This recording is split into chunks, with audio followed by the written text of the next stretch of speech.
Hello students, today's topic is insurance of other risk. देखिए, आपने life, fire, marine insurance तो पढ़ना ही है डिटेल में आज, और उनका बेसिक आप स्टडी कर चुके हैं। आज हम जानेंगे कि आपके पास आपके बाकी दो टाइप के रिस्क भी हैं, जैसे आपका हेल्थ इंश्योरेंस और आपका फर्टिलिटी इंश्योरेंस। जब हम हेल्थ इंश्योरेंस की बात करते हैं तो आप सभी जानते हैं वी आर ह्यूमन बींग्स, तो ऐसा तो नहीं है कि हमारी डेथ तक हम एकदम परफेक्टली फिट एंड फाइन रहते हैं। कभी ना कभी किसी ना किसी को किसी तरीके के हेल्थ इश्यूज होते ही हैं।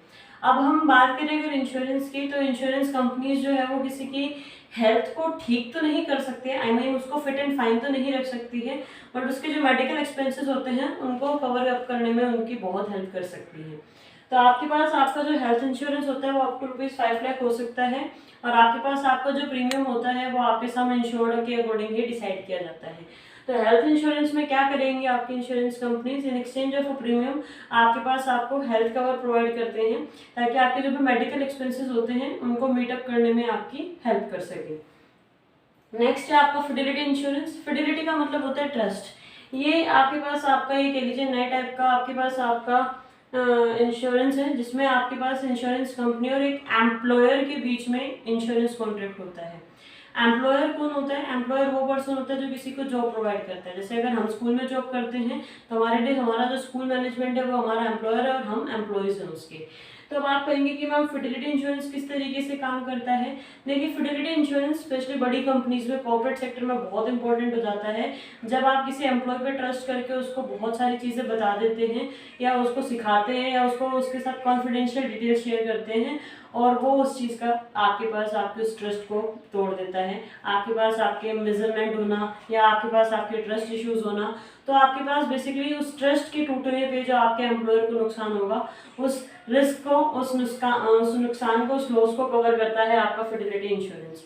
तो आपके पास फिडिलिटी इंश्योरेंस जो है वो आपकी इंश्योरेंस कंपनी और आपके पास आपके एम्प्लॉयर के बीच में होता है, और आपके पास वो आपका जो एम्प्लॉयर है वो आपका एम्प्लॉयर जो है उन चीज़ों को कवर करेगा जहाँ पे आपके पास आपकी ट्रस्ट की बातें आती हैं, यानी कि आपके पास एम्बेजलमेंट, आपके पास आपका ब्रीच ऑफ ट्रस्ट, उन सभी को चीज़ों को ध्यान में रखते हुए आपके पास आपका फिडिलिटी इंश्योरेंस जो है वो आपका कवर अप किया जाता है। इसमें फीचर्स क्या है? देखिए, सब्जेक्ट मैटर जो है मेन आपके पास यहाँ पे सब्जेक्ट मैटर जो है आपका फिडिलिटी इंश्योरेंस में, जो सब्जेक्ट मैटर है वो इंटेंजिबल है, आप उसको छू नहीं सकते हैं, आप उसको टच नहीं कर सकते हैं, आप सिर्फ और सिर्फ उसको फील कर सकते हैं। वो एक इंटेंजिबल सब्जेक्ट मैटर है, क्योंकि हम कभी भी किसी के भरोसे को छू नहीं पाते हैं। दूसरा, सर्विस कंडीशंस की जब हम बात करते हैं तो सर्विस कंडीशंस में आपके पास आपने क्या चेंजेस किए हैं या क्या पॉलिसी रही थी आपकी स्टार्टिंग में एम्प्लॉयज़ के साथ, वो आपको यहाँ पे मेंशन करना होता है, क्योंकि वो भी फिर आपके पास आपकी इंश्योरेंस पॉलिसीज़ में आपके हेल्पफुल रहेगा। यहाँ तक आपका 4.2 है। 4.3 है आपके पास life, fire and marine insurance. देखिए, लाइफ इंश्योरेंस का मीनिंग मैं आपको ऑलरेडी एक्सप्लेन कर चुकी हूँ, that in exchange of a premium आपके insurance company on the event of death और आपके पास आपको maturity of the time period आपको रिटर्न पे करेगी, प्लस आपकी लाइफ इश्यूज में जो आपके रिलेटेड रिस्क हैं उनको वो कवर अप करती है। मेन ऑब्जेक्टिव्स की बात करते हैं हम यहाँ पे, ये मैं आपको ऑलरेडी पहले ही डिटेल में समझा चुकी हूँ एश्योरेंस के केस में भी और आपके पास आपके डिफरेंस करते वक्त भी, बट आज मैं आपको फिर से बता रही हूँ। ऑब्जेक्टिव ऑफ लाइफ इंश्योरेंस होते हैं आपके पास आपका कि वो आपको प्रोटेक्शन और प्लस आपके पास आपका इन्वेस्टमेंट, दोनों एलिमेंट आपको प्रोवाइड करता है, या आपने कि आप ये कह सकते हैं सेफ्टी प्लस इन्वेस्टमेंट। तो प्रोटेक्शन क्या है? प्रोटेक्शन में आपके पास है आपका सेफ्टी फ्रॉम रिस्क,